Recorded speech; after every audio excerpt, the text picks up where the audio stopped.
Sabi nila, ang biyaya sa isang tao ay pwedeng maging, Charlie! Anak, mag-aasawa ka rin. Ibig mo bang sabihin ayaw mo magkaroon ng anak? Mag-asawa? Ako? Ang bata ko pa po. At katulad ng tradisyon, ilang taon na lang at pipili na ang iyong ama na mapapangasawa mo. Pasensya na, nestan kita, Joy. Pero nangako ako sa nanay ko na magtatapos muna ng pag-aaral bago magpakasal. Charlie! Lapit na talaga ako mapuno sa'yo. Akin na siya. Ba, walang problema. Magsasawa ka rin. Ayan.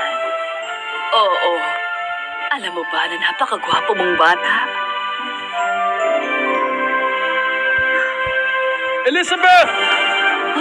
May kakaibang nangyari kay Zacarias! Zacarias, ano nangyari? Elizabeth, hindi na siya nakakapagsalita. Nagkaroon siya ng pangitain sa loob ng sanktuaryo. Pagkatapos nun, nawala na siya ng boses.